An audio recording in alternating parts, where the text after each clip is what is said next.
Did you guys really try to like cement in PVC pipes to fake roots on one of your trails? It wasn't cement, but I think it was like we probably used a bit of rebar. It was sketchy. Sean Bell and I did it. Where? There was just like this track that was like in this neighborhood that was near us that was like a perfect shuttle. And so we were like just trying to find somewhere we could like shuttle like just to ride the downhill bikes, like just to get like seat time. It was like, it's like the easiest trail ever, but it was good for shuttling. So we were like, oh, we gotta ride this. We gotta get our seat time in, blah, blah, blah. And yeah, we were trying to figure out how to like replicate a fake route section. So we went to Home Depot, got the PVC pipe, got it all laid out, and we'd like water it before we rode, so it was all slicky. Yeah. A big shout out goes to Maxxis Tires, Jensen USA, and Fox Shocks for supporting the Inside Line. Welcome, mountain bikers. That's so funny. But I think it lasted like a day or two before someone took it all down. So, it was like properly sketchy. It was like we got what we needed out of it. I was gonna say, was it like worse than real roots? Seems less grippy even. Probably. I feel like Grizz did that back in the day. Like I feel like he's gonna reach out if he hears this and be like, we did that back in 2009 in Pine Valley, 1984. Yeah. Dude, SoCal kids, like how are we supposed? I don't understand how we're supposed to go over to Europe and like somehow know how to ride routes. Mm-hmm. I think that's even like idea. even East Coast routes compared to Europe routes is like night and day difference. Yeah. Well, it seems like because it's less steep on the East Coast, maybe. I don't know. Or maybe the routes are just, I guess they are different. It's weird, like, or maybe it's just like the environment because you're at this big crazy race called a World Cup, but like you could like you go to like Windrock and like the worst of the worst at Windrock, which is like pretty bad, but I've like it feels okay, and then you go to like somewhere in Europe and it starts raining and you're just like, what am I doing here? That's awesome. So yeah, we were back in the day, you had to just figure out how to make it work. Dude, I think that's amazing. PVC pipe, kids. Oh, sweet. All right, I'll do an official intro. I thought that was a pretty dope way to start. That to me was fascinating when Nick mentioned that and you brought it up and Hess was like, what? You put PVC into fake roots? That's freaking sick, dedicated. Yeah. All right, welcome mountain bikers. Thanks for tuning into the Inside Line podcast. I'm your host, Sean Spomer, here with Jason Schroeder. We have a USDH shredder, Charlie Harrison on the mic. Charlie, thanks for joining us, dude. Stoked to have you here. Thank you for having me. I'm super stoked to be here, hanging out with you guys. Cool. Fire off. We already talked about roots. I'm good. That's all I want to know about. I have my opening question, which you're gonna love. Here we go. What is SoCal Speed Team? And try not to sponsor plug it or marketing plug it too hard. SoCal Speed Team is the culture of SoCal, just downhill. I mean, it started as downhill riding, but now a lot of the guys have transitioned to either just like guys that don't race anymore or race enduro. But it's basically just like all of our friends around here that hang out. Everyone, it's super sick. Like I was saying, everyone's still in different stages as far as like bikes, whether it's a career or you're outside of it, or it's just homies that are good friends with all the racers. But yeah, it's just like a big culture thing. Everyone just hangs out. And it's super sick being able to go ride, and you have guys that are racing, guys that are getting paid to do it, guys that just love it. So it's just like a super cool mix of personalities. And it's super rad too, because it's so many generations, right? There's like all the guys that started with SoCal sort of downhill riding, and then, you know, it kind of just like went up through the generations. So it was kind of like JP, Kevin, Brad, like all of those guys, like the OG guys, and then kind of more towards like our era. And then now it's sort of, now there's guys like Pinky and like Dante and Dooley that are, that SoCal Speed Team's kind of like just giving love to. So it's super repping. Yeah, it's cool to see. Like, it's just like kind of goes through the generations, and really it's just like a bunch of people that are psyched on bikes. That was a great answer. That's awesome. Because you've asked me, and I'm like, how do I describe this? It's not really like it is a thing, but it's like not a thing at the same time. It's getting more of a thing, but like in the past, it was kind of just like, it's almost just like this like inside joke, like almost sort of like hypothetical situation. Like everyone was stoked on it, but there wasn't really anything going on. We all just had stickers at some point. Exactly. Yeah. Is it like, I mean, kind of like what Rads is or something out here, just more modern? I don't know how I feel about that comparison. No, but- okay, I don't know. no, I don't. What is a good thing to? I don't really have like an exact, like Van Zacks maybe. It's just a crew. Yeah. Sort of. Literally, it's just a crew essentially. Yeah. Just homies going to ride and have fun. And I mean, it's cool though. It's like it's so much past. Like I feel there's so many like SoCal speed team days where we're not even riding bikes. So it's really just a bunch of friends hanging out. I love it. That's awesome. That's great. Yeah. Merch to come. Merch is coming. Really? Oh yeah. Yeah. What, is there an Instagram handle? Yeah, SoCal speed team. I think there has been. Like Yeah, it's probably been for a minute. while. It was dead for a few years, but we're active again. All right. Yeah, follow it. All right, I love that. That's a great intro for that. Yeah, I think it's cool. It's just a cool platform to be able to, as I mentioned earlier, sort of just like give a bunch of love to everyone out here. So it's sick that there's people that have been doing it for a long time, and now SoCal Speed Team's getting to, like shout out Pinky and like I said, all those other kids, Dante, Dooley, like the younger generation. So. It's not like we're doing anything for them, but it's just like it's like a hype machine, I guess. I love it. That's Hype it. machine, SoCal there you Speed Team's a hype machine. Sweet. Rad. All right. Well, let's get into this a little bit. Let's just do. Where'd you grow up and how did you end up mountain biking? Like I know you did moto for a long time. Yeah. So yeah, maybe talk through some of that. Yeah, I raced moto for 8 years. Started racing when I was 5. Stopped racing right when I was like 12, I want to say. Towards the end of our racing career, my brother and I both raced, and my parents were super, super supportive through it.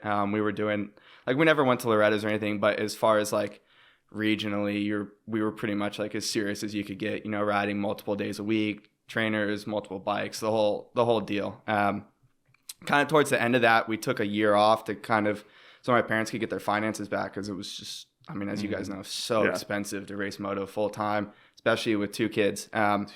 So with that season off, my brother and I kind of just realized that it wasn't really something that we necessarily needed. Like we weren't missing it as much as we thought we would. So I started racing again. I did a few races after that, raced for like maybe 6 months, but that was pretty much the end of it. So I did like 1 race on a 250. So pretty much ended when I was on 80s. And then was just kind of doing the normal thing. I was always super into BMX, and mountain bikes was always pretty prevalent in our lives. It wasn't like something we did all the time, but we always had mountain bikes, and like my mom would take my brother and my dad and I to Whiting, and like when we were young, and like we would shuttle it, right? Because we're like too young to pedal. So she would like drive us up to the top, and then we'd ride down with dad, sick. Whether we're on like BMX bikes or like, just little hardtails. And then every year at the Mammoth motocross nationals, we would always go up on the mountain and do like a top to bottom run, and that was like the sickest thing ever. Or like, and you're just on like little kid hardtails? Yeah. Or like even like I think I did like top to bottom at Mammoth on a BMX bike. Like when we were young, like That sounds so I mean, rough. like kids bikes weren't a thing until now. Yeah, like totally. proper kids bikes, unless you had like a sick, what was that Kona? The little 24. The little stinky 24. That thing was or something. sick. Uh-huh. But yeah, so that wasn't really like a thing back then. You just get like your small hardtails or whatever. But yeah, and then like even at Mammoth, like we would do like some of those bottom ones that would take you into the village. What's it like, chain smoke? Yeah. So like if you got on that as a Grom, you were like psyched. So anyways, it was like always something that was like, we always loved to do it whenever we could. It's not like we weren't like huge mountain bikers, but it was always like whenever we got to do it, we were so psyched. So it was kind of always there, and I knew that I loved it whenever I got to do it. So then I stopped racing moto, and I was just doing all the things I was doing prior, whether it was like riding BMX or doing team sports, that sort of thing. And then eventually somehow got the idea that I wanted to save up for like a free ride bike. So I saved up for, I don't know how long it was, like a year or whatever. And my mom matched what I saved up and got this Scott Voltage free ride bike. And that was just like, that was the start of it, and just started riding like around here, just going to like push tracks or finding like whatever we could, right? Like I remember I found like one of Kevin's old slalom tracks in my neighborhood, and I was like, this is the sickest thing ever. So yeah, I started riding and met some friends, and then one of the kids that I met at the local trails was like, oh, like there's this mountain bike race this weekend. Do you want to go with me at Fontana? And I was like, sure, sounds sick. And my mom was like researching it, and somehow she found Rich, that he was doing like clinics. And she was like, oh, well, it's your first race. Like you should go. Cause he was back then he was doing like, essentially like you would go for the weekend and he would like do the whole weekend with you. So he'd like do practice with you, go over lines, all that sort of stuff. This Rich Hausman. Rich Hausman. Yeah. So I went, did one of his camps, and I don't know, I guess he saw something in me, and I did the race, and it was sick, and that was the end of it. Honestly, it was like, it's just like a really, I guess, organic way to like, I just somehow found downhill and started racing, and like never like thought too much about it. It was just like kind of like kept transitioning and rolling forward. So yeah, it was like pretty sweet way to find it. But it was pretty funny. Like I had no idea what, like, I was just like, oh yeah, cool. Like downhill race. That sounds fun. What was the timeline from you get done doing moto, racing moto, and then you get in, you do like that first Fontana race? Like how much time was in there? Probably like a year and a half. Like it wasn't like I had no like it wasn't like I stopped racing moto and I was like, I'm done racing moto. I'm going to race mountain bikes. Like it just sort of transitioned into that and found it. But yeah, I remember like I somehow found the old Specialized YouTube, like the Specialized 411 videos, the OG ones with like Brendan and like Troy when he was tiny and Sam. And like I would spend so many hours just watching those videos. No way, really? It was so good. Yeah. Well, that's fascinating because like I have a note on here about like I grew up being more into motorcycles and dirt bikes. And so I grew up watching like Crusty Demons and all these bike videos. Yeah. And then once I was like, I want to do mountain biking. And then you start, you know, you'd go on YouTube, you like Google free ride and you're like, this whole new world opens up. Right. Like, I remember that phase of like, what? Like New World Disorder is the coolest thing ever. Like Thomas Vanderham, like, oh my God. And like, dude, it was so funny. I was in Utah this past week doing some filming, and we went, have you ridden that? I should blow the spot out. I don't know if it's legal or not, but there's that spot where you can like park a truck underneath. There's like a canyon gap sort of thing. Out of Grafton. Yeah. Oh, it's pretty public, I think. Cool. Yeah. But yeah, I was like out there and we were like riding it, and I was like, I had that thought. I was like, if I was like 12 or 13 years old, right, like this is the stuff I would dream of. Totally. Oh, that's awesome. Man, where do I want to go from here with this? I have questions about like, will we ever see Skatepark Chuck again? Because did Tanner tell you to do that? Tanner always tells me, he's like, we need Trick Chuck back. Yeah. I remember going to some random jump spot around here, and you were like throwing bar spins on your hardtail, and I was like, what is that? Like, where did that come from? But you have, I mean, we could probably dig up clips on your Instagram of some like heavy street chuck on a BMX bike. The street days were fun. I was that in that window between like ending moto and getting that was like biking, or? That was, I mean, BMX was always like pretty prevalent my whole life. Like I would always ride BMX. Like before they closed Etnies, it was always like Wednesdays and Sundays you were there. And back in the day, there were so many dirt jumps around here. So it was like such a sweet scene to be around. And then kind of stopped riding for a few years and then got back into it. And that was like basically like junior days all the way through, like even probably like up till like 2017 or 2018, I was still super into BMX. And then I just started like, as the job gets more and more serious, I was like, this is like, I'm just waiting to snap an ankle. Like, so I gradually transitioned away from it. But man, a free coaster and 4 pegs, there's a lot of fun you can have with that. It's true. Do you nibble around anymore with that stuff? I don't have a BMX bike anymore now. Okay. I just started riding dirt jumps. Yeah.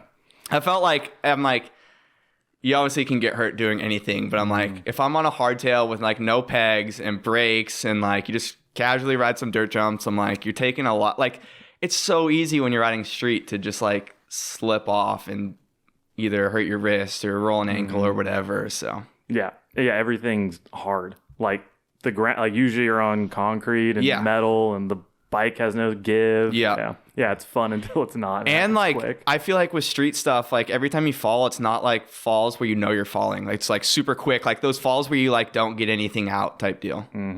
Yeah, you're long. You just like before you know it, you just bodied. Dude, I have my 20s still, and it's sat for like almost 3 years now. Yeah, and like I don't want to sell it because they're so fun. Well, and it's not like it's getting out of date. Like it'll be relevant forever. Yeah, and it's like all crispy, but I'm like, it's just sick though. My wrists hurt just looking at it. Yeah, you know.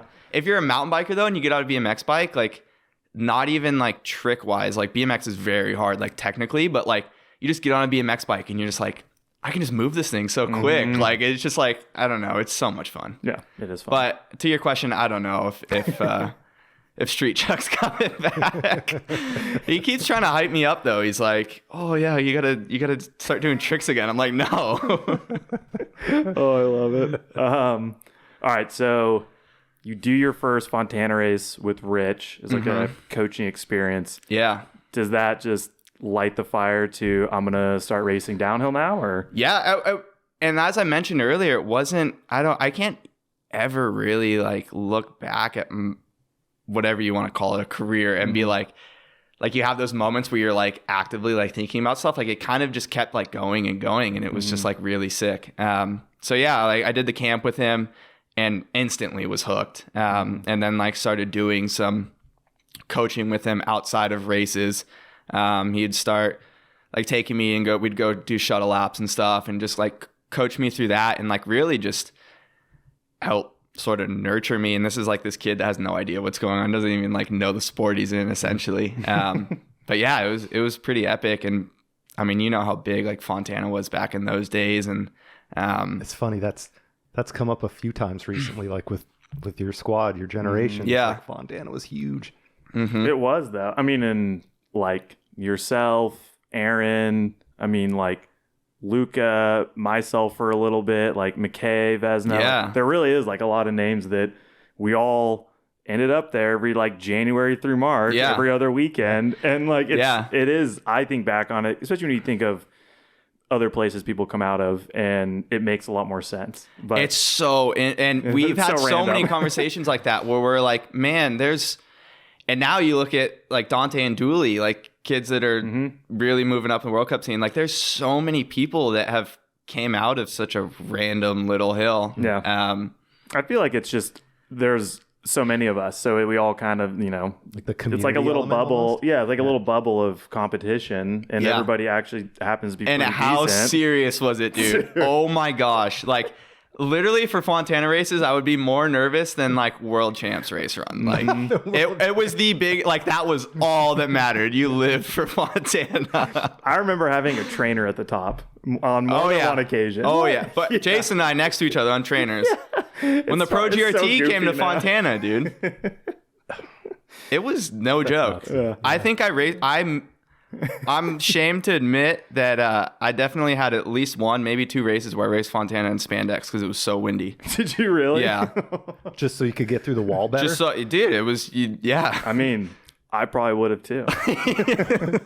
If I had spandex, then I probably would have too. I mean, I remember no visor. Like, I remember when it was like, you got to race a downhill bike. You can't be on a trail bike. I'm like, dude, I want to win. I'm riding a smaller bike. I never raced a trail bike, but like, I would put trail bike tires on the downhill bike. Yeah. Like when we were on Intense, like that first year, I think I did. I don't know if I did all of them, but I did a lot of them. But like go up a spring rate, like it was. Really? Yeah, you were setting up the bike for Montana. It's so funny because there's like pretty much no payout. There's nothing comes of it whatsoever. It's just straight ego. Yeah, dude, you get to live the next 2 weeks as a king because you won the Fontana. Oh my God, that's ridiculous. But yeah, it's awesome. I mean, but man, like it was such an amazing platform just to that, like you were saying, there's so many good people. And back then everyone was racing every race. So there was so much competition. And I think it really just helped everyone sort of push each other. Yeah, totally. Sure. Let's talk about getting on Rich's team, ODI Trek Satellite, and that's where our paths first crossed, because we were on the team that first year, and a team that Rich Hausman put together with Aaron Gwynn at the time, with like his sponsors and him as a mentor. I mean, you were so early on being into mountain bikes. Like, was Aaron, like, was it insane to you, or are you kind of like, oh yeah, like that's the guy just winning everything right now? Or I probably didn't even know. Like, I'm like, Rich like told me how big of a deal he was, but like I didn't grasp it. That's amazing. Yeah, but I mean, it was without Rich, like I wouldn't have had a career at all. Like what he gave me is, I'll be forever grateful for. And it was such a great platform for all of us to be able to, for sure, have that experience early on. And just having Gwynny in our lives like that early on, and the mentorship from him and some of the trips we got to do with him. Like, remember when we went to Idlewild, we tested with Fox with him, like first time going up there. And he just like really did a great job at kind of exposing us to what being a factory racer is early on. But we had so much fun. It was sick. Yeah. I was going through Roots and Rain before this to try to like remember. I probably plug Roots and Rain in every other podcast at this point. But, going through your progression, because what I remember because I'm maybe 2 years racing older than you, 2 or 3, something like that. Yeah. But I had been racing a little bit longer. Dude, I remember when I found out you were on the team, I was like, oh my gosh, that's the dude. Like, because you were going like really good at Fontana. That's awesome. 2011 into 2012 was some good Fontana days. I was like, when Rich told me you were on the team, I was like, that's who I get to learn from. Like, let's go. I don't know Aaron Gwynn guy, but that Schroeder dude, right? Local legend in the expert 1800 class. But what I remember, and then Roots and Rain definitely reminded me, is like 2012 and 2013 was the 2 years I was on the same team with you for that. And 2012, you were like mid-pack at most races we went to. And by 2013, like you were winning GRTs. Like you won at least 2 that year. And I was just like, damn, that's crazy. Because Rich, you obviously hadn't been racing very long. So like when Rich kind of was like, here's like the team, and like Charlie's just kind of getting into it, but like I think we can really mold them and all this stuff. And I was like, yeah, cool, for sure, like kind of focus on my racing. And then it was like, oh my gosh, in 2 years, like it was crazy the progression you had. I mean, what do you think fueled all that? Do you think it just kind of came to you? It seemed like it was pretty natural. It definitely didn't seem easy, but I think it was just a really, well, thank you for your kind words. But I think it was just like a really cool period. And I was like so gripped by the sport that there was just a lot going on. And as you mentioned, I hadn't been racing for too long. That would have been like 2 or 3 years into it. So it's just like being super enticed by the sport and just trying to embrace everything. But yeah, it definitely wasn't easy. Like I remember my first junior X, because I did one race a beginner, and then Rich was like, he didn't want me to race sport. He was like, just go race like junior X, like, that saying like race with the fast guys, like it helps you, just pulls you up to speed. But like, I think my first junior X race was the Fontana City National, and there was like 24 kids. I think I got like 21st or something. And you would just like slowly chip away at it, right? And then it was like, then you mid-pack, whatever, and then you get a top 10, you just kind of keep going. But like those results didn't bum you out, or at least to the point where you're like, man, this isn't for me. No, I think I was just, I love the sport so much. And back then as a little kid, like it's amazing. So yeah, it was kind of just being in it, really, like not thinking too much about it. I was super into racing from early on. I mean, from growing up racing moto, like to me, like sport is racing. So I've always loved like the racing side. So yeah, it was just like, you kind of were just in the process, and whatever happened. But it was always like, the way I always approached it, even like throughout my career, was like, okay, like I was saying, like you're in the 20th, and then you try, okay, let's get like a 15th, and then let's try and get like a top 10, and then let's try and get on the podium. But you just slowly chip away at things, try and keep your world small, I guess. Yeah, that makes sense. Did you, how quickly along those first few years did you think about World Cup racing? Was it pretty? I probably didn't even know what World Cup racing was. I mean, I would have known what it was, but like not like fully understood it. I think World Cups didn't start to be like a realistic thing that you started thinking about kind of probably like my last year of 15, 16. Maybe even like the first year. But like once you start getting closer to, you know, being like 18 under here in the States and like being able to race World Cups, then you start sort of thinking about it, which I think is good. How with World Cups, you kind of, the kids are young, but at the same time, like, it's not like you're getting thrown in at 13. Like you look at motocross, right? And like how serious the kids are so early on. Yeah. It is very serious nowadays with junior World Cup racing, and there's a lot of pressure on those kids. But at the same time, at least you have, you know, till you're 16 or 17, till you're at that point. But yeah, kind of 15, 16, started to think about World Cups. Did you do junior World Cups? Like, I did. Did you? Yeah, I didn't have. I didn't have any notable results. Okay. We won't talk about it. I did. I never got a World Cup podium as a junior. My second year, I got 2 fourths. Okay. Yeah, I got a 4th at St. Anne and a 4th at Wyndham. Which back then for me, I was like psyched. I mean, that's still pretty sick. But thanks. But I didn't have. You see a lot of kids now.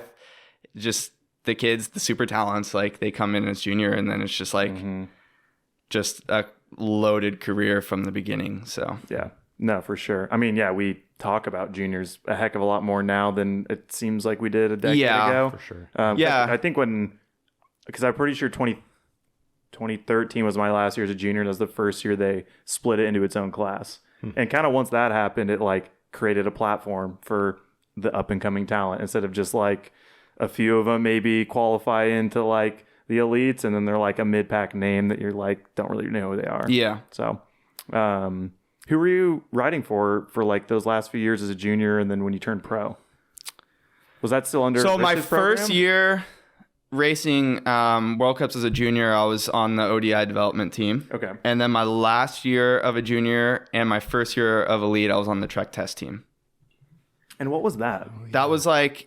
Was that with the Pichetinos? That was with the Pichetinos. Yeah, it was essentially our main role was like on the testing side of things, like essentially to help either for production or like testing stuff kind of for the World Cup team if they needed stuff. But it was a really awesome experience to be able to just make relationships with a lot of the Trek people. And it was a really dialed program for being like, I guess you could say like a privateer program here in the States. Like we had product wise, we had a lot of really good support.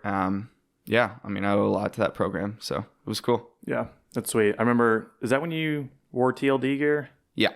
Yeah, those were some good kits back in those days. I can picture it. And I actually bought one of those bikes off of I remember that. Terry. Yeah. And I still have it because the thing is sweet. Like, I'm never getting rid of it. No, Terry did a really good job running that team, and Trek was really cool with support. And yeah, I mean, I think the biggest thing from that too was like, as I mentioned, making a lot of relationships with the Trek people. So yeah, it was a really cool experience. Sick. All right. You get into your first year of elite racing. Yeah. How did that go? Was everything you thought it was going to be? Were you terrified? Were you like, I feel like it's an interesting transition when you go from juniors to like, I guess I'm going to try to make a career out of this. Yeah. Even as a junior, I had that. It was like, I like almost got out of it a little bit. Not that like I had like by the time I finished racing junior World Cups, I did not feel like the man at all. But like I had already gone through that. Like, you race here in the States, right? And like Shane and Luca and myself, like that last year of us racing juniors, we were kind of like all battling like at the GRTs. And so you're racing here in the States and you're like, okay, well, I get good results here in the States. So like I should be able to go to World Cups and get good results. And you get there and your eyes are just blown wide open. You're just like, what is going on here? Off the back. Exactly. Like getting like having six runs and getting like 20th, so that first year kind of just going through that, the whole transition stage, starting to feel comfortable with racing World Cups. And then my second year as a junior, started to get a few decent results at the end. And then fast forward into first year elite, basically just like straight back to square one, being like, what am I supposed to be doing here? Because it was the same thing too, because at the GRTs back then, like it was stacked here as pros. back in like 2016. Like it was like you were racing, Luca was racing. I mean, everyone, all the US guys. Yeah. And then, go to World Cups. My first World Cup was Fort Bill. Crashed in qualifying, didn't qualify.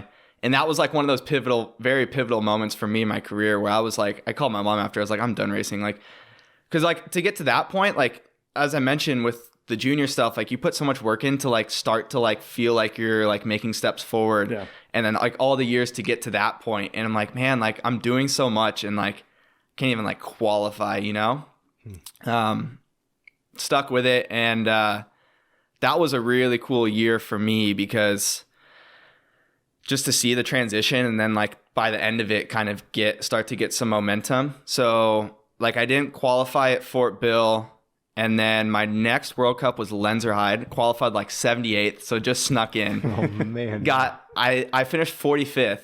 So I was psyched. Yeah, like I was like, I remember that. I was like, let's go. Like, and then next one was St. Anne.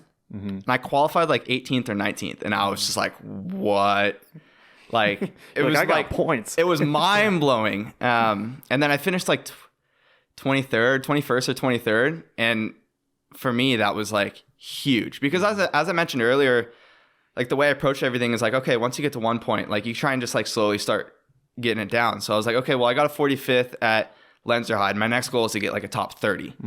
So then that happened at St. Anne. And then that was super pivotal because I got the good result at St. Anne. And then after that, the Athertons let me pit with them at Andorra and Val di Sole. So that was like kind of the Athertons and Trek being like, oh, like Charlie's going to go race these World Cups. Would you mind like helping him out? So they like gave me a mechanic and like pits for the weekend. Like it was super sick. Okay. And you're all on Trek. Like everyone's under the Trek umbrella there. Yeah. Yeah. Okay. This is 2016? 2016. Wow, yeah. I forgot about that. Back then, like besides Gwyn, like, you know, getting a 23rd, is that what you said at Mount St. Anne? Yeah.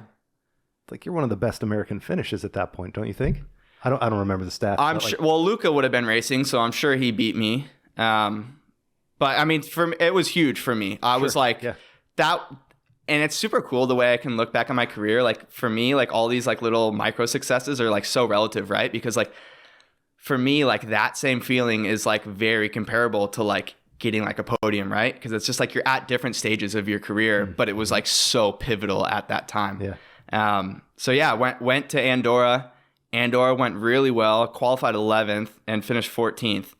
And that was like, to me, that was like so absurd to think about because I'm like racing all these guys that I still like idolize, like my heroes. And to be able to get like a really good result was huge for me. Yeah. And to be able to kind of just prove it to myself was awesome. And it was cool because like I didn't go there expecting that at all. Like it was so cool to find yourself, like almost like surprising yourself in that situation.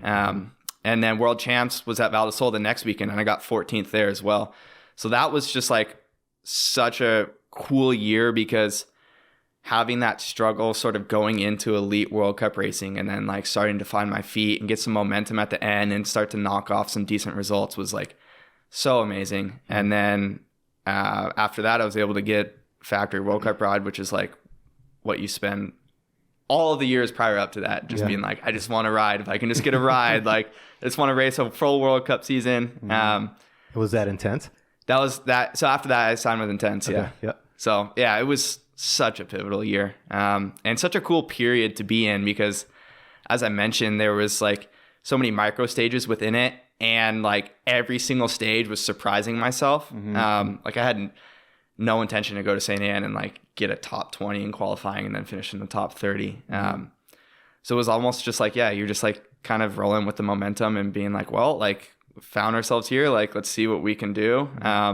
Yeah, it was amazing. That's sick. That, this is not about me, but though that time frame, like MSA, when you got 23rd, you would always go good at St. Anne too. Well, that's when I got 30th and that was my best result I've ever had. And then I went to Andorra and I like fell in practice and then like just road qualifying and like qualified. And then that, like for me, you're talking about like little wins. I was like, oh, I just like cruise a run and qualified. And so like for finals, I was like, I'm going to do this. And all my splits were really good. And then I crashed. Like it would have been my best result had I held on to it. Yeah. But because I remember like seeing you at the top afterwards, and you're like, yeah, I'm gonna go to Worlds now, and I'm like, damn, Chuck's really doing it, you know, like because I remember like it's really like, and Elliot had a really good weekend that weekend as well. Yeah, it was. It's funny to think back, because that, I think for me, that was maybe me realizing like, oh, like I'm stoked with where I'm at, and like I don't really want to like push it further. And for you, it was like shit's just starting to ramp up, you know, because like, and then like, you know, it comes out like, oh, you're gonna ride for Intense next year, and we're like, oh, makes sense. Like this is sick. Like it's all kind of working out. Yeah, it was rad. Those are 4 years. I'm sure like you could relate. Like it's such a special place to be in too, because at that point, like none of us have careers as World Cup racers, right? So it's like we can kind of just like, we go over to Europe and you're essentially just like throwing a dart at the board, like hoping something sticks. So like, for sure. There's not like, there's a lot of pressure because like we put all of this emphasis on like going to race this big World Cup race. Like as a kid, like this is all you think about. But at the same time, like there's not a whole lot riding on it, you know, like it is a lot financially and that sort of thing, but it's different than like when you've been racing World Cups for a long time and you're like expected to get these results. Like it's such a, I don't know, that was like such a sweet experience. Yeah, that's when you're going over there and you don't have like all of these like previous expectations. Yeah.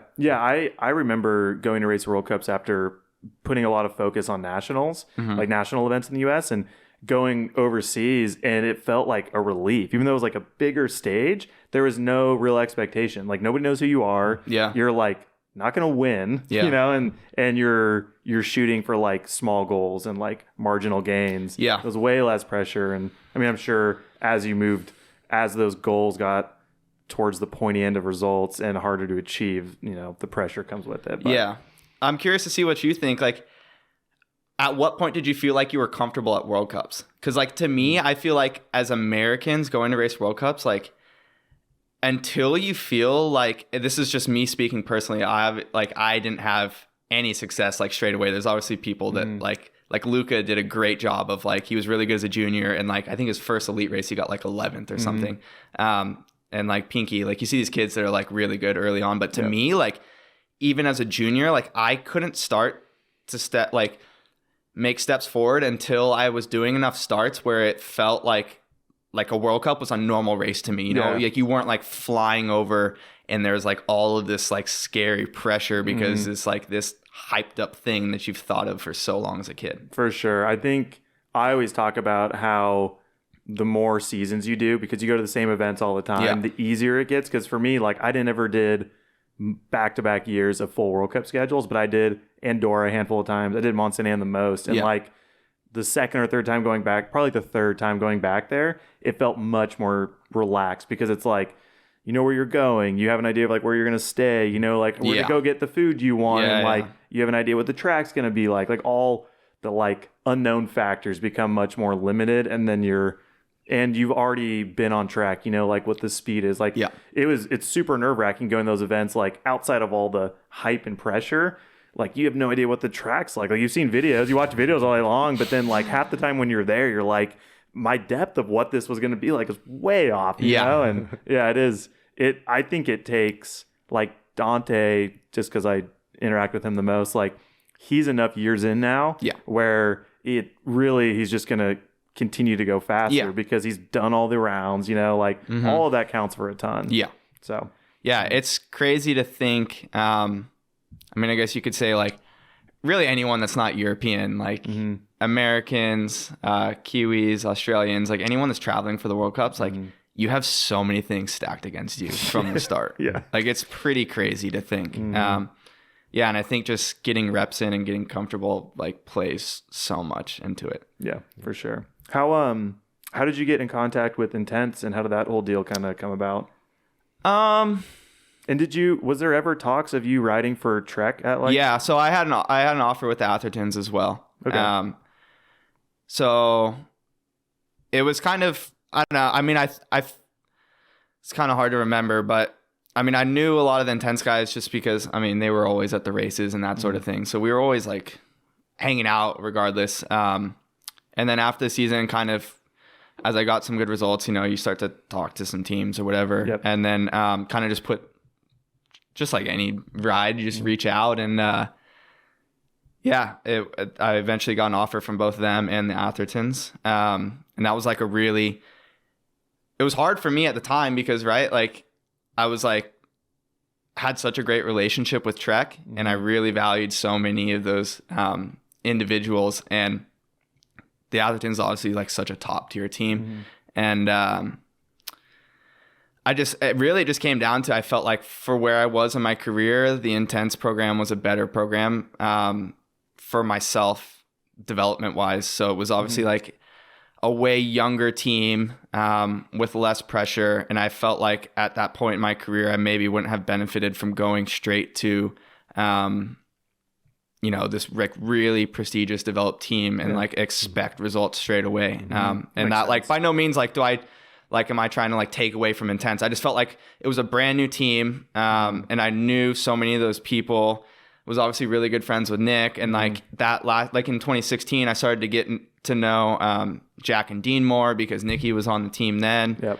And so yeah, there was just like a lot of good relationships on both sides. And like, as I mentioned, it was a hard decision. But I felt like it was the better, in the long run, it was the better decision for me. And yeah, I absolutely wouldn't have changed it for the world. I think it was such an amazing platform for me to be able to develop myself as a racer because I had never even done a full World Cup season. So it was a really good place to be able to just kind of build myself, figure out just kind of how to go about everything, figure out like what I wanted from a program. And man, like that was such a special program to be able to get to spend those 2 years on that team is like, you can just like set your life down on that, like the fun we had and the experiences we got to share together was so crazy. Yeah. And it was such a cool period because that was my first year racing World Cups full time. So like I'm starting to, ease into like full-time World Cup racing. Dean and Jack were both like really established. So they were great people for me to be able to learn from. Nikki was doing great as a junior and he was also one of my good friends from home. So there was like just so many cool things working together. And then Jack obviously crushed it that first year, 5th overall. So for all of us, I mean, Dean had gotten a podium too before then. So he was pretty established as well. But it was like such a cool program to be on and to be able to see like Jack getting these amazing results was just like a really great opportunity for me to be able to learn. And I mean, those guys are some of my best friends. So it was, Intense did such a great job. Just with that whole program, it was like such a great team to be on for that portion of our race career. Like we had so much fun, kept it so light. They really allowed all of us to develop as individuals. And it was such a great program to be able to, just transition into World Cup racing full time as a job. Yeah. Do you feel like you and Nick are US, Jack and Dean are Australian.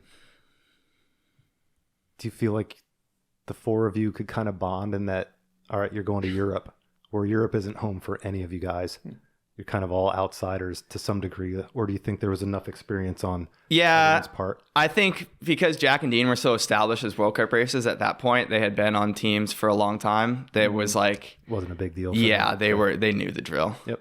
So let's hear your favorite Jack or Dean story.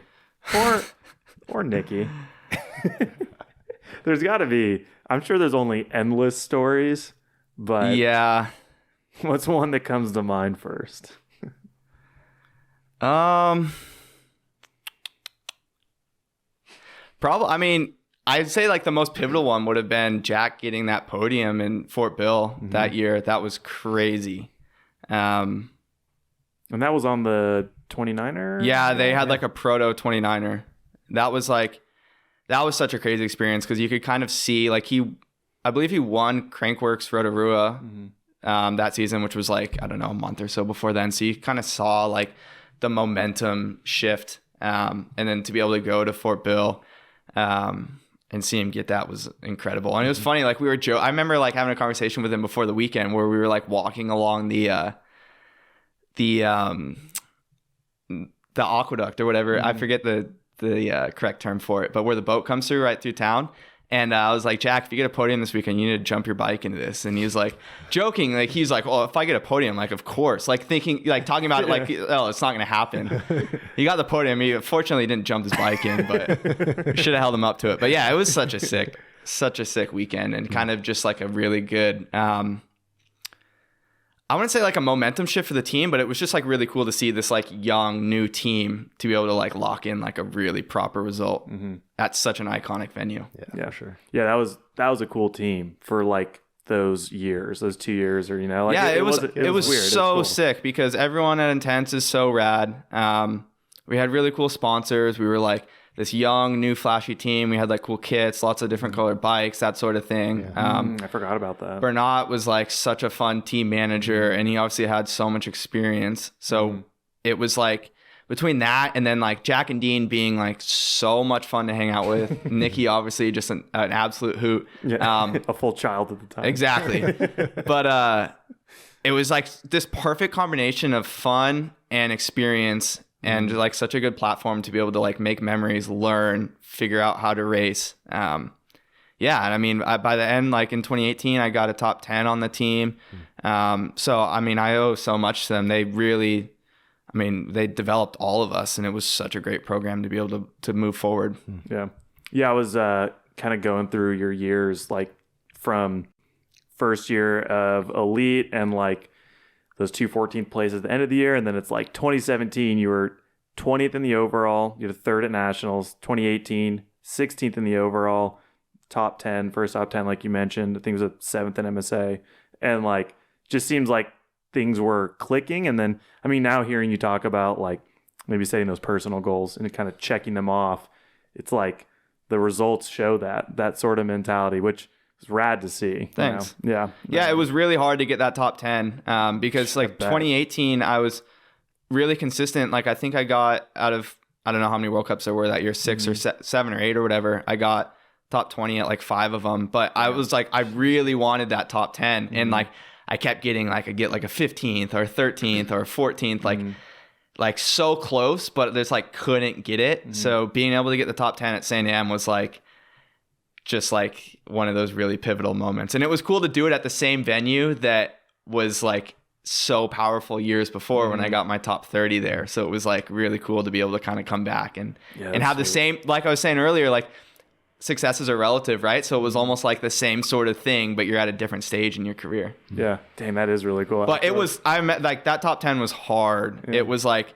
that was a battle. I had so many conversations with Chris Kilmurray about it. I'm just like, dude, like I'm getting these top 20s, like I'm doing the best, like I can't crack it. And eventually got it, and it was super sick. And like those differences, like are they even a second sometimes, like 1 or 2 seconds here and there? No, but I feel like in my experience, getting a top 20, like 20th to 10th is obviously like those, I mean, anyone on the hill is a world-class bike rider, but 20th to 10th is a lot different than 10th to 1st in my experience. I feel like 10th through 1st, like everyone there essentially rode their bike like the best they possibly could that day. Obviously everyone's experience is different. There's people that are way better bike riders than me that can have a near crash or crash and get a top 10. But to me, it was like anytime I got a top 10, that was like, I essentially like, that was the best I possibly could have done. And even with when I was getting like the top 20s, like I was doing the best I could. But for me, it felt like there was a really big difference to be able to get a top 10. Not even from a result wise, but like I said, like I kept cracking top 20s. I was really consistent, but I just couldn't get into it. And then that first top 10 run was one of those runs where it was just like one of the, I mean, you've had them like race runs where you're just like, that was like super special, you know, like you did what you could. They never put me in the top 10 at a World Cup. Yeah, that would have been crazy though. But I feel like it's different these days, right? Like there's, as I mentioned, like I have so much respect for anyone racing World Cups these days. It's the level is so high. Even 30th, like you think of, like you look at top 30 now at a World Cup, like most of those guys have either had like a top 10 or a near top 10 or probably been on the podium. Like the depth is so insane these days. Yeah, it's crazy. You scroll top 30 and you recognize every name. Yeah. It's like there's not a name in there that's like, usually the surprise is you're like, wait, so-and-so's in 28th? Yeah. You know? Yeah. So And they're like, yeah, I blew one corner and I went from 4th to 28. Yeah, I dabbed a foot. You know how it goes. All right, so 2019, that's when you moved to Trek, right? Yeah. And if I'm not mistaken, like you just kept doing better. Like I think you were in the top 15 in the overall 10 of the year, and was that your first? 2019 was a huge year for me. So the first World Cup was Maribor. I got 4th there. So that was like, going from a top 10 to get on the podium. And I feel bad because I keep repeating it, but it's just like really cool to look back at a career and like have things be relative. So like the top 10 was so crucial. Like the top 30, even qualifying for the first time was like so monumental. And I had like, there was just, when I signed with Trek, like I wanted to be on Trek because I knew exactly how they operated. Like to me, that was everything that I wanted in a program. And going back to the R&D days, like I had worked with so many of those people. Like I knew exactly how they operated. And as I started to like think about what I want in a program, it kept going back to Trek. So like I signed with Trek, like I knew exactly what I was getting. Like I had so much confidence going in. And it was that same sort of feeling with Intense, where it was a brand new team. It was a really young team. Like I think that first year, the average age was probably like 21 or 22. Like I would have been 22. Reece was probably 23. Cade would have been like 17 or 18. And then Ethan was first year junior. Yeah. So super young team again. So we had like, it was crazy. First team camp here in December in California, like literally like halfway through the first day, it was like we had been on the same team for like 3 years. Like, that's cool. So it was really cool because when I decided to step away from Intense, I was like super, super excited about Trek. But I was like, man, like I don't know if I'm ever going to get like a feeling like that as far as like just having like such a fun family where everyone's like so psyched on each other. And then went to Trek and it was like exactly the same thing. That's sick. And so there was like so much momentum and confidence going to Trek because they're just like, the way I look at it, like they're like the HRC Honda of teams, you know, just like super professional, so dialed in. And having experience with them before, I knew like all the resources they had. I knew their work ethic, all that. So between that and like just how much fun we were having as a team, everything just kept like rolling and rolling forward. Team camp was amazing. And then we had another team camp in February in Spain, and then had a few races here in the States before the first World Cup that went well, and then went over to the IXS at Maribor, that went well. So there wasn't like, I don't know, there was like a lot of forward momentum, but not a bunch of like expectations. Like I wasn't going in the first World Cup race being like, I'm going to get a podium. So it was like kind of just like things like sort of rolling into themselves. But yeah. With that team, is that when the high pivot session came out too? No. Like it all started? It wasn't that soon? No. Okay. No, that was like 2 years later, 2.5 years later. Okay. I'm getting my years all blurred together here. But okay. It's okay. COVID. It's a lot. It's a lot to keep track of. Before COVID, but it looks like a session. But yeah, so then went and that was just like crazy weekend. Got my first World Cup podium, and that was sick. Thank you. Yeah, it was incredible. Snowshoe was amazing. Getting a podium at Snowshoe on a home turf and like seeing the support from the country was like, is by far the most humbling experience I've had in my career. But Maribor was like, it was a different feeling to me because I was at this track that I had never raced before. Like I raced the IXS the weekend before, but like had never been to the venue. I'm in Europe. Like it was like, there was more odds stacked against me. Yeah. And to get the podium there was like really, really amazing. Yeah. And first race with the team. Yeah. Like Reece went really well. He was 11th. Ethan had a really good weekend. I think he was on the podium. So there was like, it was just like a really, really sick outing for the team to be able to kind of just like go to the races and kind of just like stamp the credibility in, which was really cool. Such an amazing time. Yeah, that's sweet. Sick. I never really thought about the fact that, I mean, obviously you had a lot of your career on track bikes, But from Intense to Trek, you didn't really change a ton of sponsors as well, right? Like, wasn't it RockShox and SRAM for the most part? I mean, probably different tires and wheels, but and even before that, like, so when I got on Intense, that was really hard because you were on Fox. I was Fox and Shimano, like all because like even on our teams with Rich, it was always Fox and Shimano. So from the age of 13 to whatever it would have been, like 16 or 17, that, and then I signed with Intense, and then went to RockShox, full SRAM build, like literally, I think like. Maybe like the ODI grips was the only thing that was similar. So, and for me, like I had never like gone through deals, so you don't really know like how much of a difference that makes. Like the stuff was great, but you still like when you're used to something, you don't know like how long it actually takes you to feel comfortable, even if you think you're comfortable.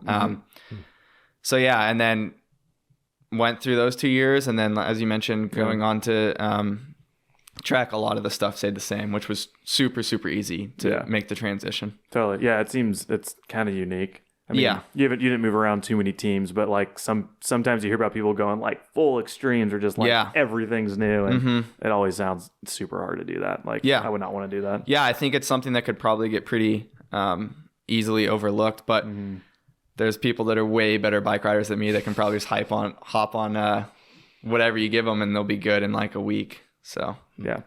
You want to give us a Reece Wilson story? Because outside looking in, it seems like you two bonded probably. Oh, we bonded hard. That's my bro. I don't know. I can't give like a specific story, but yeah, I mean that Reece is like, that's my brother. I'm like, so it was such a cool experience to be on a team with him. Did you know him much prior? No, not really. Like that 2018 started to kind of sort of get to know him a little bit. Like he was training with Chris. So like, I don't know, I kind of, and like at that time too, like I knew that we were both talking to Trek. So you're like, oh really? You're like, oh, like that's the dude I want to beat on the weekend. Like, you know, cause you're like, you don't have your offer yet or whatever. You're like, oh man. But I've got a good story. He, qualifying Val di Sole 2018, starts raining just before qualifying, like dumping, and like SoCal boy, I'm just crashing everywhere. Reece passes me in qualifying. Like in a legit quali run? Like he passed me. Like I crashed. He's like on your left. I crashed. He passed me, and then he got like, we were going down this super steep chute, and he got so wild. He saved it because he's the best mud rider there is. Like I'm claiming it, but I crashed. He passed me. And then like, I'm like, all right, I'm just going to hop on his wheel and go down. And he gets so wild in front of me. Like, I'm like, we're about to have like a full on 2-man pile up, but he saves it and we get down, and it was just like one of those funny experiences. But, so that was like my first like proper interaction with Reece, is him passing me in Val di Sole qualifying.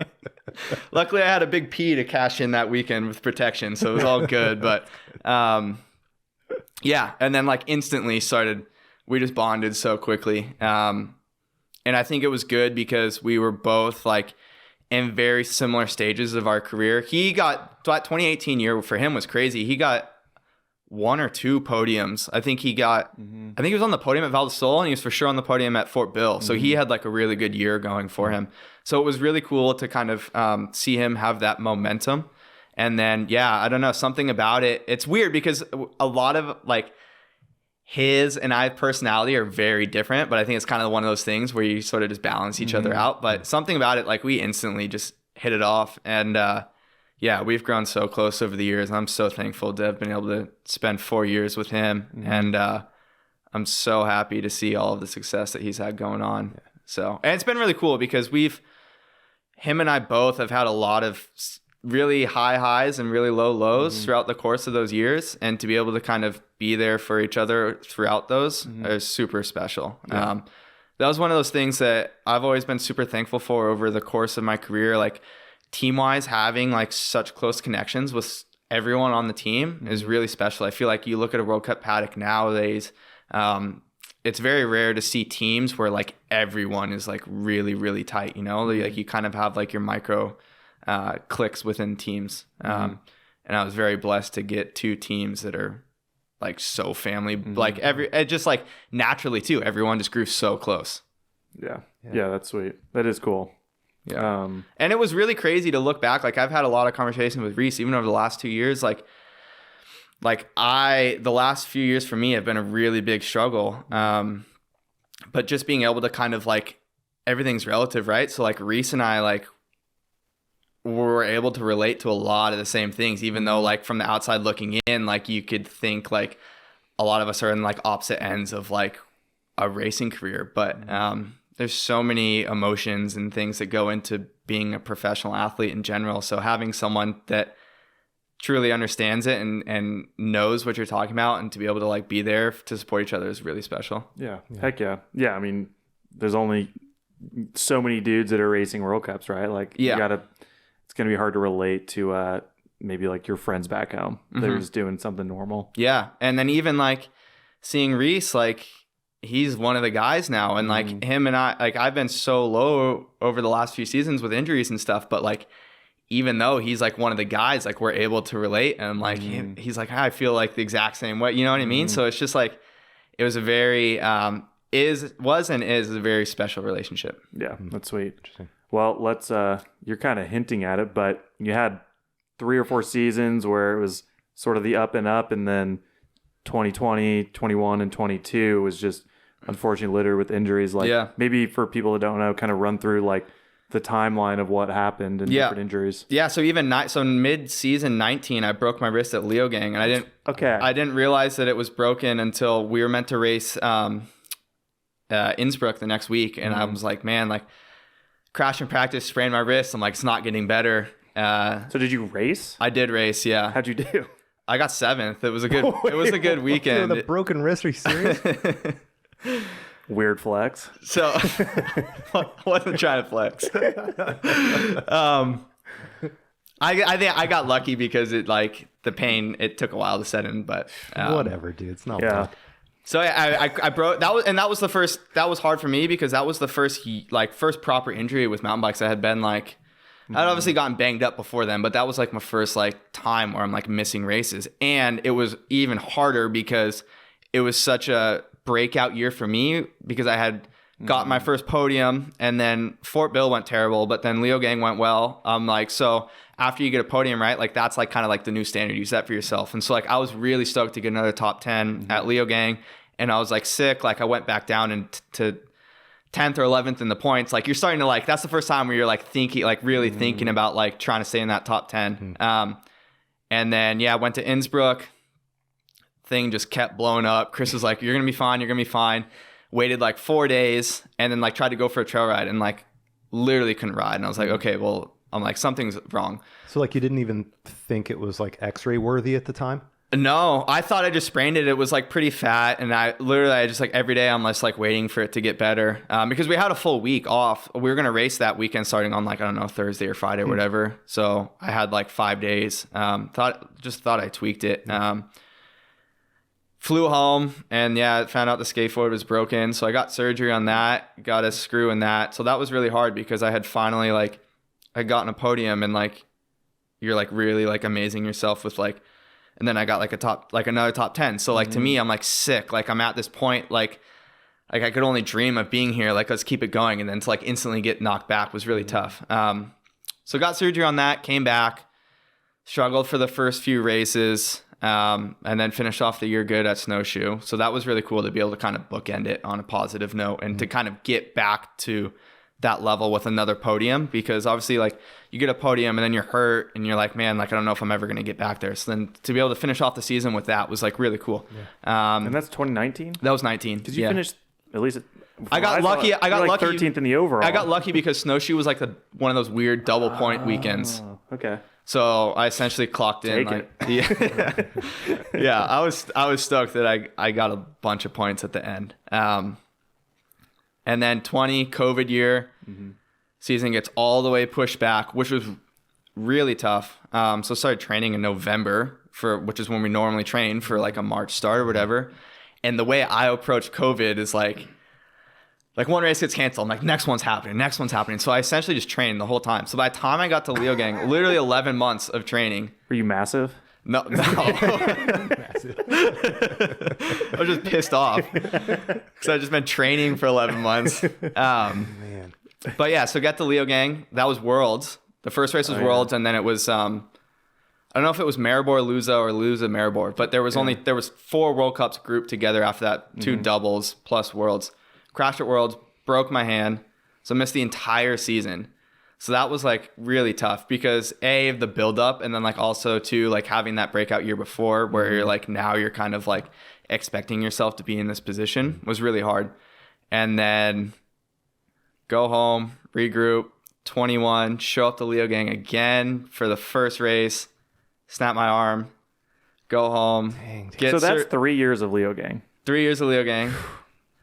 So go home, get surgery, come back, and then I finish off the rest of the season. Like I finished off like the last half. But it was really hard. Like I was doing the best that I could and like so far off of where I knew that I could be, which is just so hard as an athlete. Like just like doing everything you can. You're like, man, like I know like I've been like on podiums and stuff, and I'm like literally having like sick runs coming into like so far back. So it was just like really hard, like, and almost like embarrassing in a sense, like just like being extra hard on yourself, right? Did you, like, when you're coming back from these injuries, were you showing up at those races in your mind expecting to be like top 20, top 10? Or like when you would say come down in like 40th, were you like bummed because it's 40th, but understanding because of where you were at? Not expecting myself to be in the top 10, but like the way I operate is like, well, if I do the best that I can, why can't I be there? I think I'm just like really hard on myself. I'm sure most athletes are. But yeah, it was like a really big struggle, just like doing everything I could. And at that point, like there was so much momentum with the team too. Reece was reigning world champ, like Loris was on the team. So it was like really hard, kind of like I was saying, like almost embarrassing because like these guys are like getting podiums, wins, all this stuff. And I'm coming back being like, I'm 30 seconds behind these guys, but like I'm doing everything I can. Finish off the season good at snowshoe again. I got 8th. So it was cool to kind of just like remind myself that it was, but even in that sense, it was hard because that was a double round.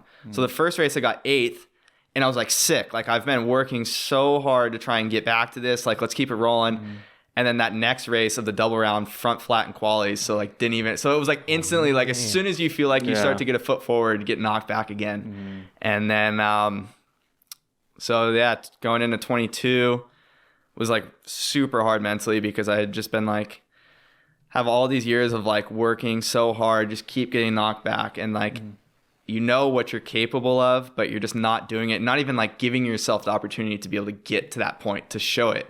Like I'm just getting hurt, not even be able to like make the start. And then so had a good preseason. It was like really tough mentally trying to find motivation because like as a racer, right, you like work to get those results, and it's not like you shouldn't base your identity or whatever on results, but like that's what makes everything worth it. So when you're not getting those, you're like, well, what am I doing all this for? So like you don't, your whole identity to everyone but you, like outside, is your result. You know? So how can you not? It's crazy. And that's what gives you all the fulfillment. Like when you get your result, you're like, all of these things that I've done, like I'll do it again. Like it was worth it. So then when you can't, like, even though you know that like when that happens, you're going to look back and be stoked, it's still like when you're not getting to do it, you don't get that release. It's really tough. But anyways, had a good preseason and went to the first race. We did a Portugal race, which was super sick. Went well. I was like, I might have gotten like a top 5. There was fast guys there. So I was like, cool. Like we're on pace. Everything's good. Went to Lords. Felt good. Crashed in finals. Like it was tough because in my race run, like I'm not going to be the guy that's been like, oh, I would have gotten this. But like it was really cool for me because in that race run, I was like, I felt that feeling where I was like, I'm riding exactly how I want to ride. Like this is the way that I need to ride to get the results that I want. But crashed. So then I was like, that was really tough. Especially to start the season with that. And then you go home and there's that big break between Fort Bill. So you have like 6 or 8 weeks to just go home and just like wallow in your misery. And you're like, oh, I got to just like go home and do more intervals for the next 8 weeks or whatever. Do you think you had a little bit of like, you felt good with the fact though that you're like, well, at least I know my speeds there. Like, obviously it sucks to crash, but Yeah. I feel like it had to have felt better, at least knowing you were getting back there. It was good, but I felt like I didn't do a great job mentally being like, I could have chosen to like, to focus on the fact that I was riding exactly how I wanted to, but I focused on the fact that it was like another time where like I didn't get what I expected of myself. So then went over to Fort William early for the BDS because I was like, oh, there's a race going on. It'll be good to get some extra practice in. Crashed at the BDS, tweaked my wrist, so I didn't race that. So I was like, great, like I'm hurt again. Jeez. So I spent like that next 10 days or whatever before the World Cup, like getting my wrist back to healthy. Showed up to the World Cup, second lap, like bent my pinky all out of shapes. So I had to, so it was like, that was the first time where I had an injury where I like looked at it and like, that's broken. Like the thing was like so sideways. What did you just slide out or tomahawk? Or? It was stupid. I was trying to go too fast too early on. And there was like a new section where you could rhythm through it. And I was, just trying to go too fast too early on and went like one early on the rhythm. So like jumped into like, instead of going into the landing, went into like the takeoff or whatever. Like it was so frustrating because it was like so easily could have been avoidable, but I was just like playing into the hype of like just trying to get going so early on. So anyways, fly home for that, get surgery on that. So I had to get some screws put in that, and then came back for national champs, and then crashed at national champs, broke a piece off my hip. And that was the rest of the year done. So I didn't even say anything about the hip. I was just like, at that point, I was so over it. I thought you dislocated your hip. They thought, well, I think that I never said that. I'm sure it was people just talking. But no, I did like an avulsion fracture. So basically like the ligament pulls a piece of the bone off. I was super lucky. I was like, I mean, you definitely don't want to dislocate your hip. I got lucky, like no surgery from it or whatever, but obviously I knew like I wasn't going to be back to racing at all for the rest of the year because that was all. I was already so far off the back. Like I was going to race national champs, and then it was like a week or maybe even the next weekend was snowshoe. So it was like it was already like the very end of the season.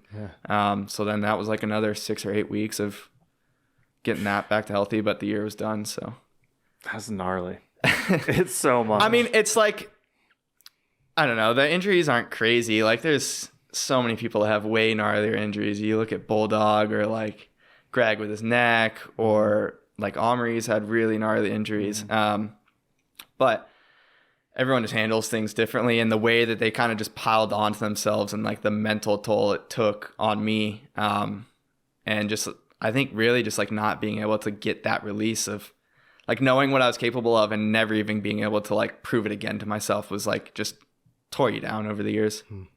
Yeah. The physical side maybe wasn't as bad as it could have been, but the timing of them seemed like worst case. Stacked up like all the timing. It was like, you're good, you're down. You're good, you're down. Yeah.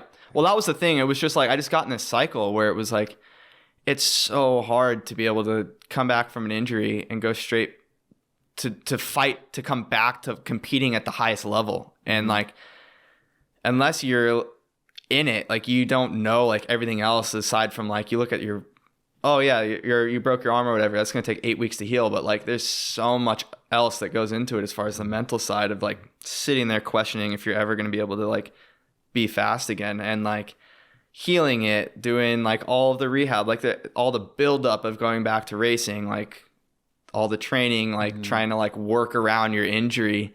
I had such a great crew with like the team being so supportive over the years, my family at home, my now fiance, like Chris was so amazing with all of the injuries over the years. Like he's like so dialed with like, all right, you got a broken arm, like cool, like we'll fix the training around that. Like, and he's your trainer? Yeah. Okay. Yeah. So there was like, I mean, everyone helped me so much. But yeah, there's a lot that goes into it. So it was just hard to kind of keep going through that cycle. Yeah. Is that, I mean, obviously in November you announced that you were going to retire from racing and kind of move on to the next stage of your life.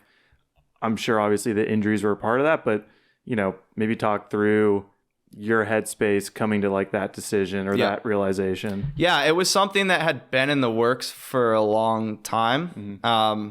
obviously like you have to get to a point where you're like making a decision, right?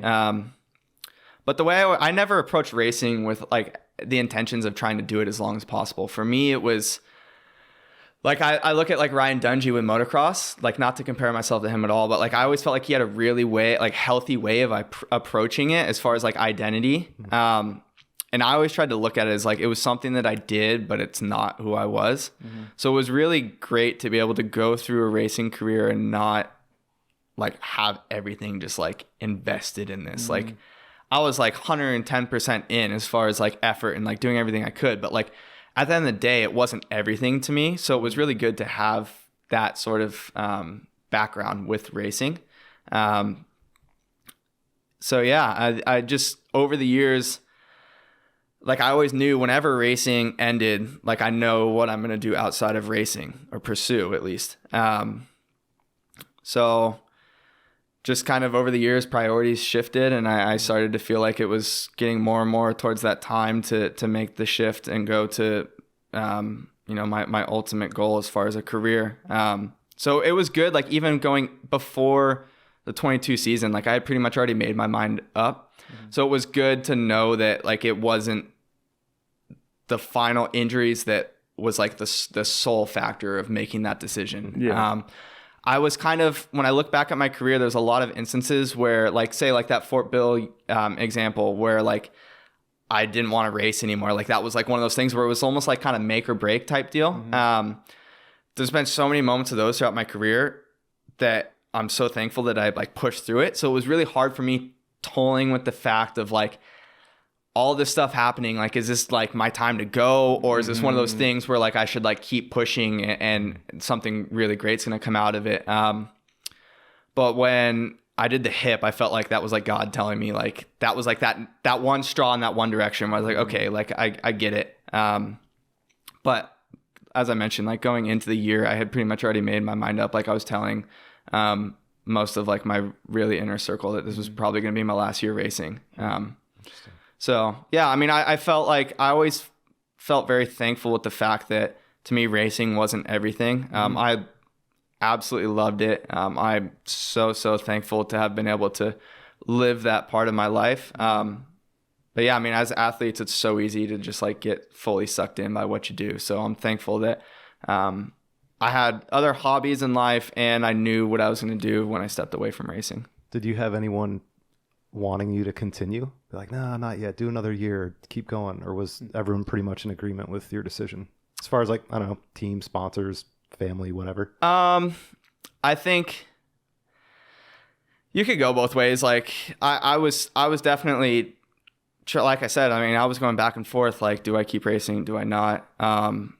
So there was, yeah, I mean, it was really hard to kind of go back and forth. I think everyone in my very inner circle like saw how much I was suffering over the last few years. Not to like make it this big crazy thing, but like they obviously they were there for everything. And I think that they were excited to see me not have to keep going through that. So yeah, there was no, I mean, and also too though, like there was no pressure where they were like, yo, you should stop racing. Like, that's cool. Okay. Yeah. It was like they would have been very, and I was telling them like, I might keep racing, I might do this, and everyone was like super supportive either way. So it was a really like healthy spot to be in. Cool. Rad. Yeah, that's a very commendable decision to come to because it's tough. Thanks. I mean, I can it's only so imagine. tough. Yeah, and but like if you think about apply it to any other career, if you go through years of not no success or not succeeding at the level you expect yourself to, like how can you expect anybody to keep doing maybe what they're doing? And like, you know, it is hard to look inside and try to figure out what decision's the best. But I mean, I think you just have that feeling, right? Like it sounds like you toyed with each idea, but at a certain point, whether it's the hip injury or whatever it is, like, it's like, all right, this is it. Yeah. And then all of a sudden it's like, oh, I'm good. Like I made a decision and we're cool with it, you know? Yeah. Yeah. No, I'm super thankful. It feels like very, very freeing. And like, I feel like I have a big weight off my shoulder, which is really great. Just like not having to deal with all of the expectations and the pressure that just individuals place on themselves. Yeah. So. What's the plan now? Just pursuing firefighting. So I'm super thankful that I got to grow up in a fire family, and always knew that was going to be what I pursued whenever, whether I raced 6 years, 12 years, whatever. I didn't have like a set time on racing, but yeah, that's what I knew that I was going to pursue once I stepped away from racing. So very much at the beginning process of it, but it's exciting. It's really cool to be able to have like new goals and motivations and new things to work at. Yeah, I'm super thankful, and it's been awesome being able to kind of reconnect the bikes. Like everyone's been in such a good routine now, and I can just go ride, and like all I care about now is just as long as I feel good on my bike, I'm stoked. So yeah, life is really good. Heck yeah. We got engaged. Life's beautiful. Yeah, dude, congrats. Thank you. And everyone right now we ride with is like, dude, Chuck's so stoked on bikes. Yeah, it's like, sick. Like it really bummed me out over the last few years, like seeing the way that I thought about bikes. Like to sum it up, like bikes just became work to me. And even like being self-aware of that, like you still like when you're going through it, you can't, even though you know that you're thinking about it this way, it's like you can't really, at least I wasn't able to get out of that rut. And it was really sad to see where I'm like, man, like this is something that was like so special to me. And I struggled with it a lot mentally, like feeling guilty, because I was like, man, like there's so many people that are putting so much effort into me, like the team, Chris, my family, like I'm putting so much effort in for myself. And I'm like having such a bad outlook on it. So it was really tough in that sense, but it's amazing now. Like I go ride now and I'm like, this is why, like when I was a Grom, like I was so psyched on this. So it's really cool. That's sick. Yeah. Can you talk about like what now that you're not racing, and I know like training was a huge part of your career. Like you were always super serious out of all of us, and like very like regimented, and like had your setup. Like if you were going to be racing this coming season, like what would a given week look like for you right now? Like as a professional mountain biker? Just looking at what Point One Athletics sends through in the email and just having to do it. But like, yeah, it'd be like load like. Right now, what are they, 4 months out? It'd probably be pretty heavy. I feel like, yeah, I mean, this sort of like preseason time, it's always pretty heavy. So you'd be doing like, yeah, I mean, there's so much that goes into it. There's so much gym work. I mean, I can only speak to, I worked with Chris for the last 4 years, so I can only speak to that, but a lot of gym work, a lot of intervals, trail bikes, road bikes, sprints, BMX track, pump track, like basically like as much as we could kind of conjure up. But it was really cool. Like I had such a special relationship with Chris over the last few years of my racing career. Like it was less of like him just writing me a program and sending it to me. And it was more of like him and I working together, because at the end of the day, like motivation wise for an athlete, like that's the most important part. So even where it's like, he's like, hey, like we needed to do like a really heavy like conditioning session, and he'd like send through the circuit I need to do. And I'd be like, well, like, can we like, instead of doing like these intervals on the rower, like, can I do it on the assault bike? Like just like little stuff like that like plays such a huge part in like motivation for the athlete. So it was really sick, like being able to kind of just like work together over the years. Like he was the mastermind behind everything. Like I'm not taking any credit from him at all. But yeah, it was like he became like such a great friend of mine.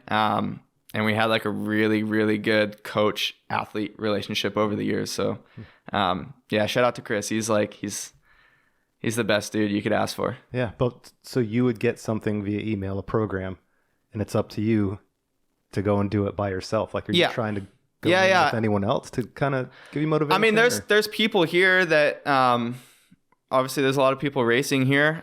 So you try and get together for trail rides or whatever, but I mean, 98% of it is all solo. So just going into the garage and getting it done, or going on the road bike or trail bike, whatever. Yeah. Not really, dude.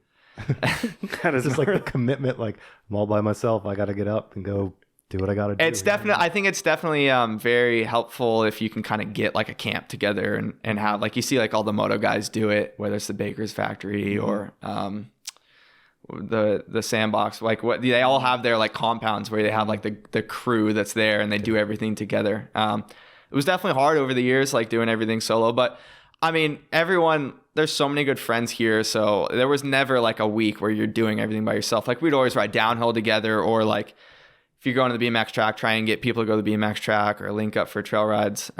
So we definitely would try and make an effort to do things together. But most of it was just solo. Sick. Cool. What else would you do outside of training? Like, what's some other hobbies? I'd be surfing a lot. Yeah. I mean, when I'm home, just kind of surfing is just the outlet, which I think I'm super stoked. Like, I think at least the way I operate is like, I can't just lock into one thing. Mm-hmm. So for me, it was always really healthy throughout my career, like having things that I could get away from the pressures of racing. So whether it was like moto or surfing or like when I was riding BMX, mm-hmm. And then like over the last 3 or 4 years, like camping, like we're so busy with training, I can't just go camp whenever I want, but it would be like, I'd like schedule it with Chris where I'd be like, all right, like at the end of this month, like I want like 3 days off. Mm-hmm. And so it's like, you kind of like, you work through your block of training and that's kind of like the reward at the end of it. Yeah, that's sweet. I think there's obviously athletes that are just like, they just live and breathe for whatever it is they do, but I'm just not one of those people. And it always helped me out a lot being able to have things that I was really passionate about outside of racing where I could go and like just get away. Yeah. I'm trying to decide if we want to talk about your rig you pulled up out front. You say camping, but I'm like, I don't know cars, but is it outlanding? Overlanding. Sell me on Overlanding. Someone told me that you guys were talking about it once, right? And you said you like essentially is like you buy something and you just like strap as much stuff to it as you can. Yeah, you buy a car and then instead of putting things inside of it, you just strap put it all on the outside. That's basically overlanding. And then you just post a bunch of pictures of your vehicle and maybe like get it all flexed, you know. Yeah, exactly. No, it's I mean, to me it's just like vehicle based travel. So it's been everyone's got different ways of going about it. So there's people that their thing is just like going to the campgrounds. But for Brienne, my fiance, and I, like our thing is like we try and get as remote as possible. So we're both super blessed that we have like a rig that really allows us to go essentially wherever we want. But we try and get as remote as possible. So like ideally it'd be like you're driving like 2 or 3 hours on a truck trail, like way out into the backcountry. So that's the way we go about it. Sounds sick. Yeah. It's very, it's like by far the coolest thing ever. It's our biggest hobby for sure. Like the places that we've gotten to see from having like just being able to get out there is incredible, and to be able to like see things in their relatively untouched state and like be places where you're like, there probably hasn't been a whole lot of people that have been here, and like you can only kind of get here if you have like a capable rig. It's been super humbling, especially too, like we're so fortunate where we grow up, but at the same time, like there is so much development. So it was, when we first started doing it, it was so refreshing to be able to get out and be like, oh my gosh, like there's actually these places that are like completely natural, like nothing, no one around, like no development. Yeah. Are you staying down this way? Or are you going up like to the Sierras? Like we've been everywhere. We've been Montana, Idaho, Arizona, like Utah. Yeah. And then obviously like tons of Sierra stuff. Everywhere. So it's been like, I get too excited trying to talk about it, but it's the coolest thing in the world. Just being able to like get out in nature is like so healthy. It's like so quiet, such a good reset. And I think it's really healthy too. Like as humans, at least like me personally, like you're always thinking about like, what do you want? Like you think like you spend all these time, like so much energy thinking about these like mundane, like stupid things that you want that like don't even do anything. But then when you're out there, it's like everything I like need is like right here, like basically within like an arm's reach, and you're like, it's just like life is so simple. It's amazing. Like the places that we've gotten to see and do is incredible. That's sick. That's sweet. Let's touch on your new deal with Santa Cruz. Maybe just explain what that's all about. Yeah, I mean, it's pretty low key. It's kind of just essentially whatever Kieran needs help with. If there's they obviously have other guys working on stuff there. But for me, it's just a cool opportunity to be able to still be involved with the sport. Wasn't like I didn't retire from racing being like, oh, I'm going to turn around and do like, try and get right back into it. Like I was so fried on bikes. Like I thought I was going to be like the salty guy on bikes forever. Like guys would be like, oh, let's go ride. And I'm like, nah. But it was crazy. Like once like the season was done, but healed up from the hip, and like I was like driving one day, and like I had the thought where I was like, you know what sounds fun is like going for a ride. Like it was very surprising to me how quickly that came about. I thought it was going to be like a lot longer of a process than it was. And started out like super, super low key, like just going for like rides around the neighborhood, like just like ways to like subconsciously like make it like as like without as many expectations as possible. So you're like riding like stupid trails. So you're like, I don't even need to worry about like thinking of like riding well, because like this trail is not, you're not going to ride well on this trail. Riding the PVC trail. Exactly. Should work on my root skills. But yeah, and then just started riding and like fell in love with bikes again, and kind of was just like, hey, like thinking of ways to still be involved, because I just like kind of like came back to the fact that, man, like I still have so much love for the sport, and I still have energy to give back to it, and I still want to be involved with it. So everything kind of just like came about pretty naturally, and just hit up Kieran and asked him if, you know, if they ever needed any help or whatever, that I'd be stoked to help him out. So yeah, I mean, it's nothing like super legit, but I'm super thankful to be able to still be involved and ride great bikes. So it's cool. And it was, for me, like the testing side of things was always really fun over the years. I felt like I was able to communicate well with it and always enjoyed doing it. And then now, as I mentioned, like I'm not racing anymore. So it's cool to be able to still be involved in the sport and still contribute to the sport through that. So it's like a different way of doing it, you know? Yeah. But it's been really cool for me, like it's been so pivotal having that shift where I'm like, man, like I can do, just having the realization that you can do bikes without racing has been like super, super crazy. Yeah, I'm stoked on riding, and yeah, thankful that brands still want to be a part of Charlie Harrison outside of racing, because I didn't think that there was going to be any opportunities. Like I'm a racer, and that was what I did. It's not like I have like a crazy Instagram or anything. So I'm thankful that, yeah, super thankful to still be involved. Yeah. No, that's sweet. Is it like shock testing, just bike testing? Kind of like, just whatever Kieran wants on the whatever week? Kieran says, can you do this? I'll say yeah. Sick. What is it that you're riding? Like, I'm riding a 5010 right now, which has Sick. been super sick. I've been very, very, very impressed with it. Yeah, it's less travel than I would have picked for a bike, and I was a little bit nervous about it. But yeah, I've been mind blown at how capable it is. Like we've ridden everything around here that you could ride, and it's super sick. So, and it's the first time I've ridden a mullet full time, and it's been cool to be able to kind of get into that side of things, because I always was just a full 2.9 guy. I felt like I rode that better for racing. But yeah, it's been really great being able to kind of, now that I'm not racing, you can kind of explore these other things, and it's just like different ways of experiencing bikes. So it's really cool. But yeah, that bike rips. I'm super psyched on it.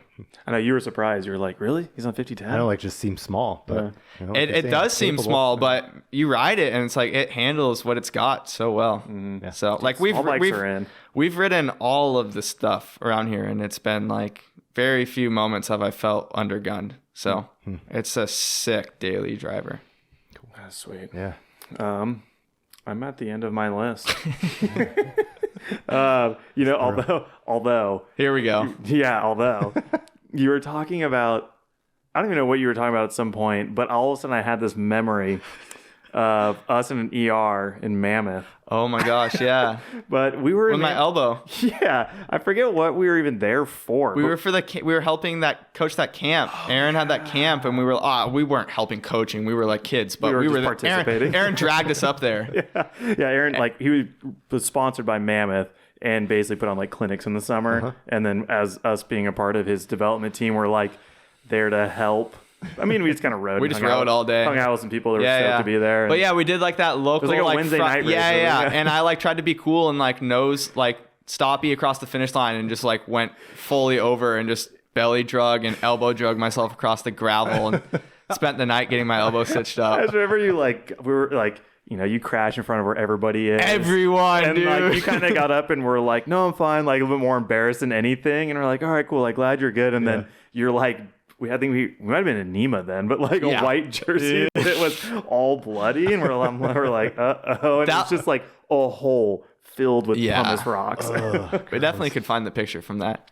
But yeah, Probably. you and your dad took me to the ER. We took you to the ER, and it was just like, yeah, they're like, I don't know, another one. I don't know what Aaron was doing. He was like, he's like, Jason, your dad's got this. He's probably in the gym. That was probably like one of the worst like crash experiences I've had. Just because like, and like I wasn't like, you're a Grom, you don't care about protection, right? Like I had no chest protector on, and like I just like fully slid my belt. Yeah, like my slid into home whole plate. like I got stitches on my elbow, but like my entire stomach was like raw, like both elbows. It was so bad. And like especially the mammoth pumice just everywhere. Like I was at the ER and the lady's just like scraping out. It was so gnarly. Hard. So yeah, that sucked. And it was just like you said, like it sucked even more because it was so embarrassing. Like in front of everyone. Literally everyone at the bottom, and I'm like, oh, I'm gonna be cool, and man, nose Manny across the finish line and just went over so quick. Yeah. Not to rub it in. Yeah, right. Save it for last. Oh yeah, by the way, it wasn't even on the list. I can't believe I forgot about it, to be honest. Well, it's been awesome watching your career from, I happened to be there when it first started and then sidelined through a lot of it. And I'm stoked that you closed the chapter on racing like on your own and then are at a place now where you're like so hyped on bikes. Cause like, I mean, I obviously wasn't living the last so many years, but I know that the pressure you put on yourself to race and the time you have to dedicate to it, like it sounds like now everyone's like, Chuck's back. Like he's back just riding with the boys. Like, can put all that aside and it's sweet. So, I appreciate it. Thank you very much. We got to go ride now. Yeah, of course. All right. Dude, thanks, man. That was awesome. Thank you. Mm-hmm. A big shout out goes to Maxxis Tires, Jensen USA, and Fox Shocks for supporting the Inside Line.